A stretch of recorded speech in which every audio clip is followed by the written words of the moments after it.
Bonjour, aujourd'hui on va faire du végé-pâté. Qu'est-ce que c'est ça du végé-pâté?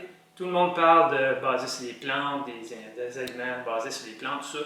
Mais du végé-pâté, c'est ça. C'est du croton ou pâté de campagne, appelez ça comme vous voulez, basé sur les plantes, spécifiquement sur des noix. Donc ça peut être fait avec des amandes, avec des graines de tournesol. On va voir les ingrédients tout à l'heure. Mais aujourd'hui, on va faire ce végé-pâté-là à base de graines de tournesol. Et puis, personnellement, je préfère le mettre dans des pots comme ça, dans l'autoclave. On va voir aussi comment ça fonctionne. Et puis, c'est plus pratique parce que là, on peut l'ouvrir, c'est pas congelé, quoi que ce soit, c'est prêt à utiliser. On peut, si on n'a pas d'autoclave, on n'a pas de presto pour ça, on peut aussi le faire cuire dans des pots, en verre, comme genre Pyrex, et puis le faire cuire un peu au four et le congeler. Donc, on va avoir plusieurs portions disponibles aussi. Il suffit juste seulement de décongeler au besoin. Donc, voilà, on va faire notre recette. Donc, le produit fini, on va regarder un peu ce que ça donne. C'est un végé-pâté, il y en a sur le commerce, c'est végé-pâté. Mais c'est souvent avec de l'huile et tout, là, du gluten. Donc, si on veut végé-pâté, sans huile, sans gras, sans gluten et tout, cette recette-là est excellente. Donc, nos pots, on peut les laisser dans l'armoire, pas besoin de réfrigérer et tout ça. Dans l'armoire jusqu'à 1 an. Donc, on va écrire typiquement le numéro du mot, la date sur le couvert. Comme ça, on va s'assurer de les consommer à l'intérieur d'1 an. Pour les ouvrir, on peut se servir d'un ouvre-boîte ou autre instrument. Il faut y aller doucement pour ne pas crocher le bord, parce que c'est ça qui arrive. Si on croche le bord, le couvert va être difficile à réutiliser. On va être obligé d'acheter d'autres couverts. Les couverts se vendent tout seuls si on a besoin. Donc, on va essayer d'y aller doucement pour essayer de ne pas le crocher. Voilà, on a entendu l'air pénétrer dans le pot. C'est un excellent signe que le pot est bien scellé. Donc, notre végé-pâté, une fois qu'il est prêt, prêt à consommer, c'est ça que ça va donner.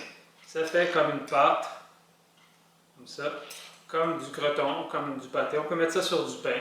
On peut se faire des sandwichs végétales, des sandwichs vegan. C'est très très bon. Et on peut mettre des épices comme on veut. Je vous propose des épices, mais si vous aimez plus d'ail, vous aimez d'autres épices, vous mettez ce que vous voulez. Avec l'expérience, vous pourrez l'agrémenter à votre goût. Donc, une fois on s'en prend et tout, une fois qu'il est ouvert, on peut se servir d'un couvert comme ça, qu'on peut trouver sur le marché. Ça va être plus pratique que d'avoir des couverts originaux. Et en plus, on va éviter la rouille qui peut éventuellement se développer. Donc, on ferme notre pot et on peut le garder jusqu'à 1 semaine dans le réfrigérateur. Et puis, ça nous fait des excellents sandwichs. Les pots qu'on va utiliser, c'est des petits pots comme ça de 250 ml. On peut acheter ça un peu partout. Puis le format est très pratique parce que ça n'en fera pas trop. Ça va être, quand on l'ouvre, ça se garde jusqu'à 1 semaine dans le réfrigérateur. Donc, c'est bon d'avoir des petites portions. Une tasse de noix non salées. Ça peut être des amandes, ça peut être des cachous, des graines de tournesol. Dans ce cas-ci, j'ai pris des graines de tournesol économiques. C'est plein de bonnes vitamines. Une demi-tasse de lait végétal. Votre lait végétal préféré. Ça peut être amande, cachou, soya, etc. Dans ce cas-ci, j'ai pris du lait de cachou. 1/8 de tasse de sauce soya sans gluten. Dans ce cas-ci, j'ai pris de la sauce Bragg. Je ne vais pas faire de publicité, là, mais c'est une des bonnes marques. Et puis 1/8 de tasse, ça donne 30 ml. 1/4 d'oignon, on va faire plusieurs batchs. Donc on va se servir des autres quarts, mais pour une batch, c'est 1/4 d'oignon. Un oignon grosseur moyenne. 1/4 de patate douce. On prend une patate douce grosseur moyenne. C'est difficile des fois, mais on coupe la grosseur pour que ça donne approximativement la bonne quantité. Donc on va faire encore plusieurs batchs. On va faire au moins 4 fois notre quantité, notre recette. On va prendre 1/4 de patate à chaque fois. Et une gousse d'ail, on va prendre la grosseur qui nous plaît. Si on aime beaucoup l'ail, on va prendre une grosse. On peut en mettre plus au besoin. Optionnellement, on peut ajouter des épices à notre goût, selon notre goût. On va mettre 1/4 ou 1/8 de cuillère à thé, de cumin, de curcuma ou de curry, selon ce qu'on préfère. Mais c'est optionnel, on n'est pas obligé d'en mettre. Bon, la recette n'est pas très compliquée. Tout ce qu'on a à faire, c'est mélanger les ingrédients qu'on a dans un robot culinaire. Donc, on va mettre nos graines de tournesol dans le robot, notre lait végétal. On essaie de ne pas faire de gaffe. Notre sauce soya. Ça peut être de la sauce soya normale aussi si ça ne vous dérange pas d'avoir un petit peu de gluten dans votre assiette. Patates douces, oignons, de l'ail et notre petite épice optionnelle. Voilà. On va mélanger ça bien comme il faut avec notre robot pour faire une belle pâte uniforme.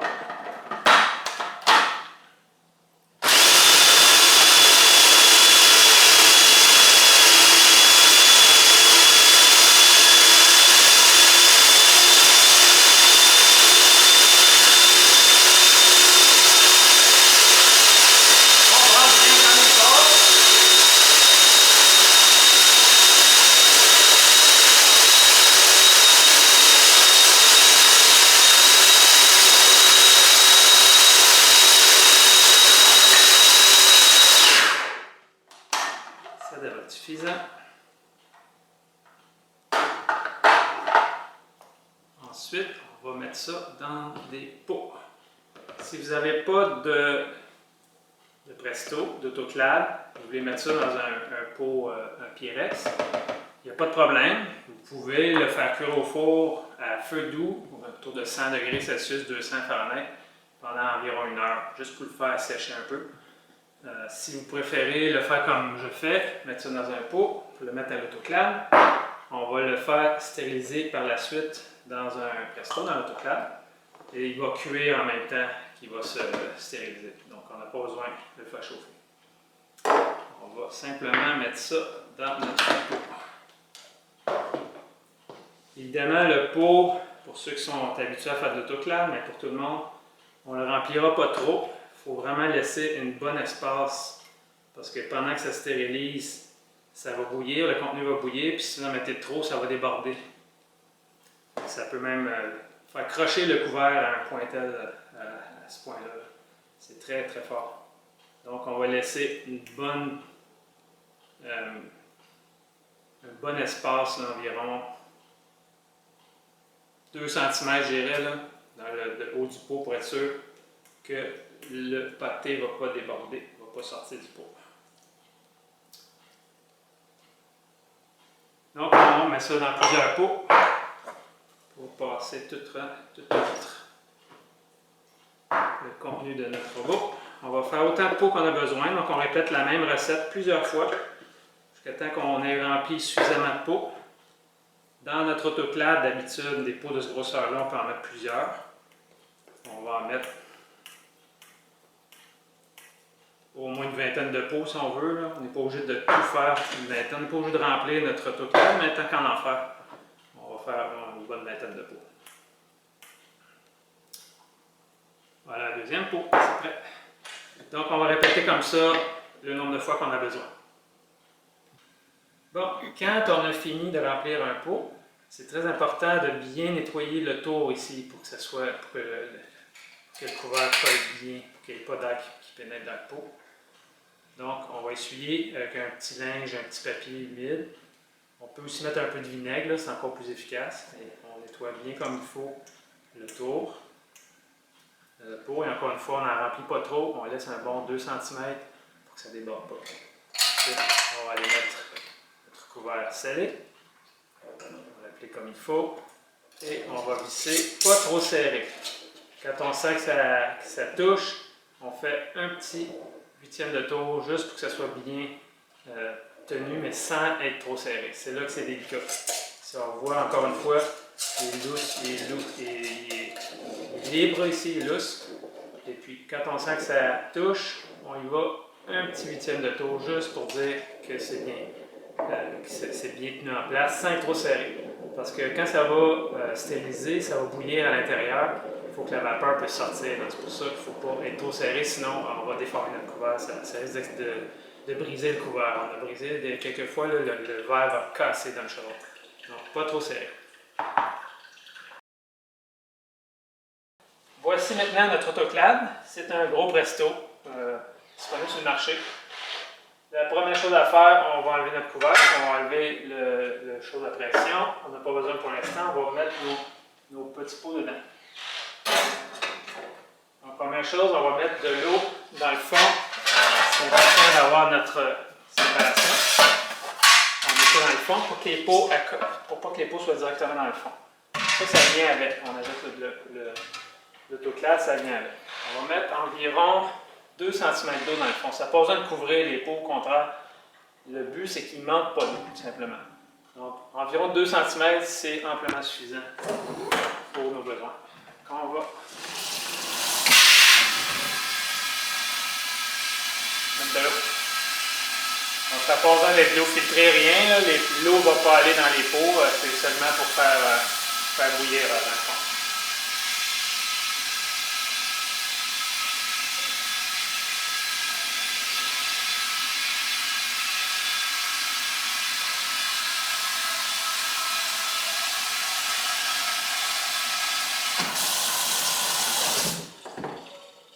On met de l'eau, on peut mesurer avec son doigt, là, environ jusqu'à la première phalange. C'est bon.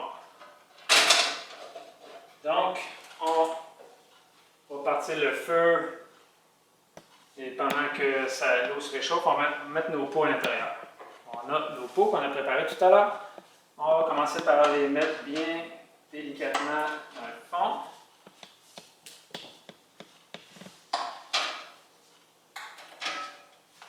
Un à côté de l'autre.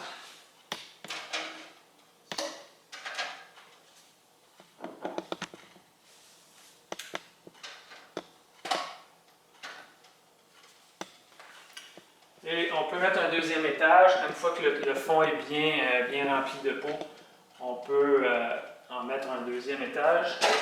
On s'est équipé d'une petite grille comme ça, qu'il fallait acheter à part.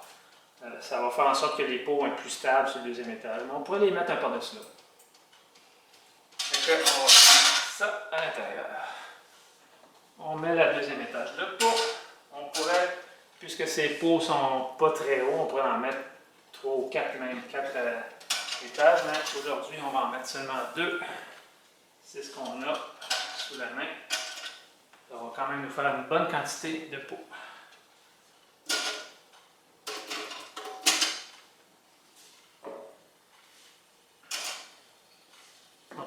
Un qui va être sur le dessus des autres, c'est pas fait.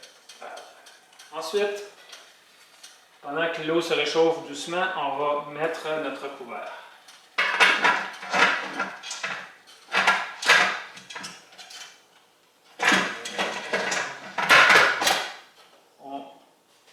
J'essaie de ne pas me mettre devant la caméra.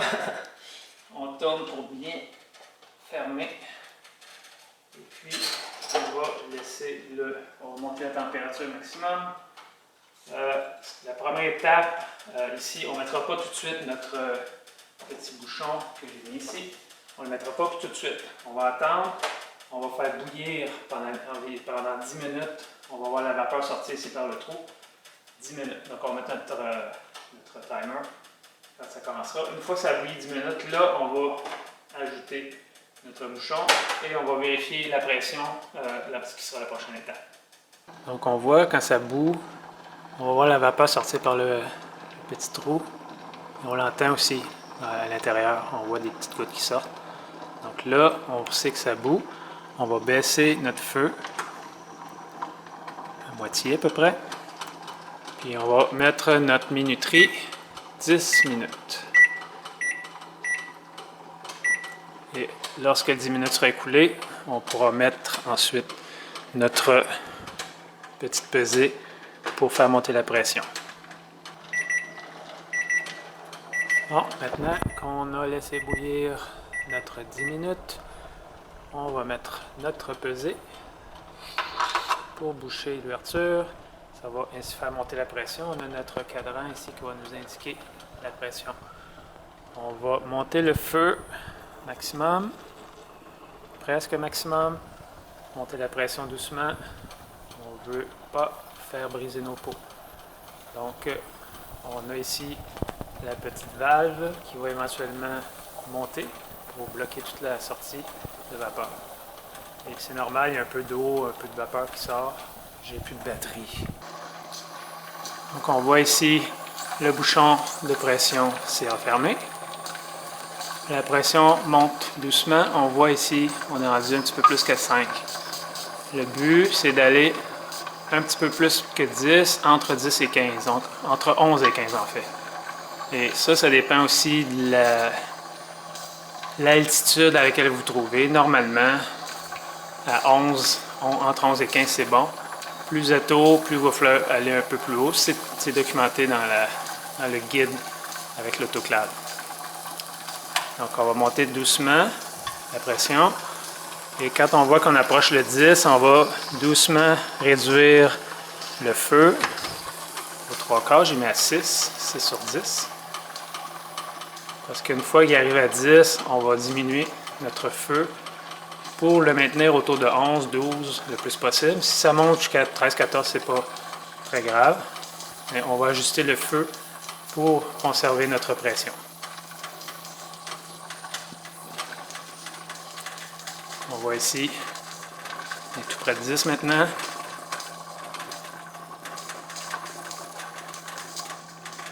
Bon, maintenant, on constate qu'on est arrivé à la bonne pression.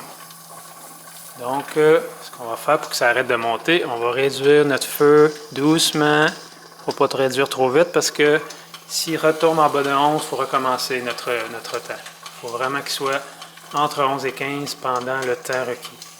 Donc, on va diminuer doucement notre feu. Là, je l'ai mis environ à 5, un peu en bas de 5. Et quand on va constater qu'il continue à monter, on va le baisser jusqu'à environ entre 2 et 3. Et puis là, on va mettre notre minuterie, le temps requis. Dans ce cas-ci, c'est des petits pots de 250 ml. Donc, 30 minutes seront suffisants à la pression requise, entre 11 et 15. Le temps requis dépend de la grosseur des pots. Les 500 ml, on va aller à 45 minutes. Et plus le pot est gros, plus c'est long. Et ça dépend aussi des ingrédients. S'il n'y a aucune viande ou produits laitiers, c'est les temps que je vous ai dit, soit 30 minutes, soit 45 minutes pour dépendamment les pots. Si vous mettez de la viande, des produits laitiers, ce que je ne ferai jamais, mais certaines personnes vont peut-être vouloir le faire, les temps vont être plus longs. Consultez le guide qui vient avec l'autoclave pour constater les temps là, pour différentes recettes, différents ingrédients.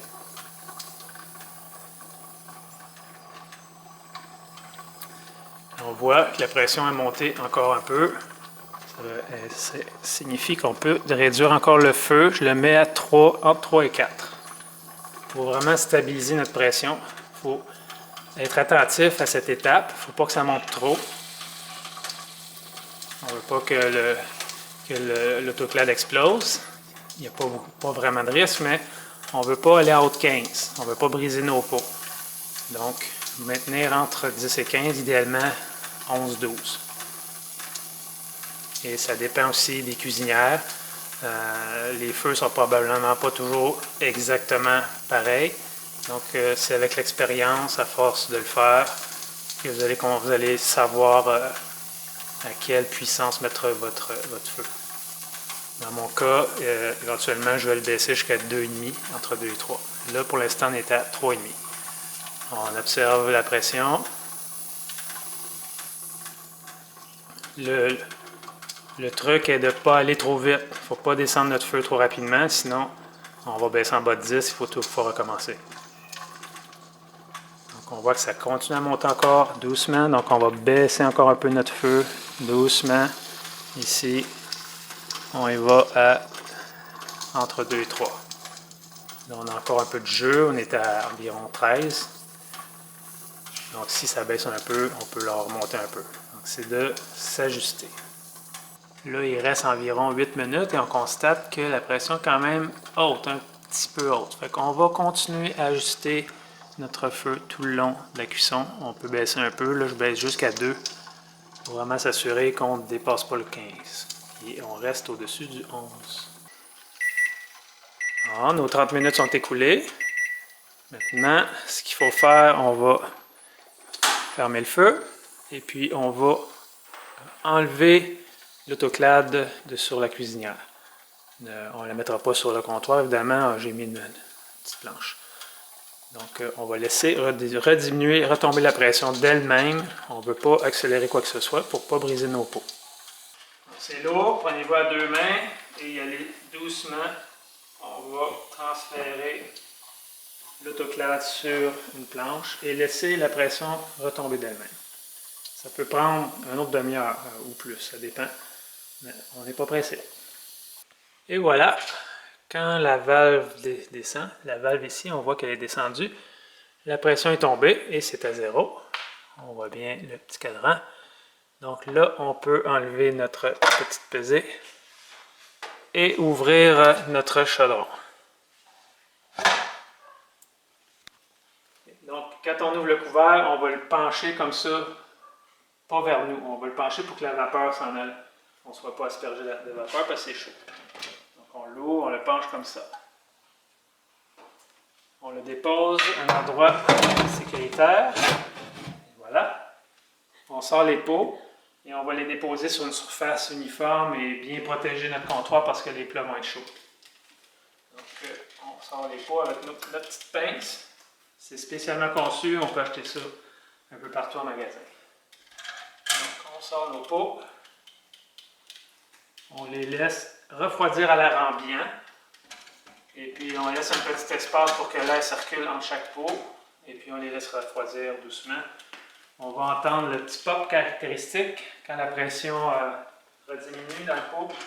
Et c'est absolument nécessaire qu'on ait le pop, que le petit couvercle soit comme par en bas. S'il n'y a pas de petit pop, on va conserver nos pots dans le réfrigérateur. Ça veut dire que la pression n'est pas conservée à l'intérieur. Et voilà le petit pop. Et voilà le résultat. Ça vous fait une quinzaine, vingtaine de pots de pâté que vous pouvez mettre dans l'armoire et c'est bon pour un an. Donc on va inscrire la date sur chacun des couverts et surveillez d'autres vidéos qu'on va faire éventuellement, si ce n'est pas déjà fait, sur d'autres recettes ou d'autres types de pots. Donc merci et bonne journée, profitez-en!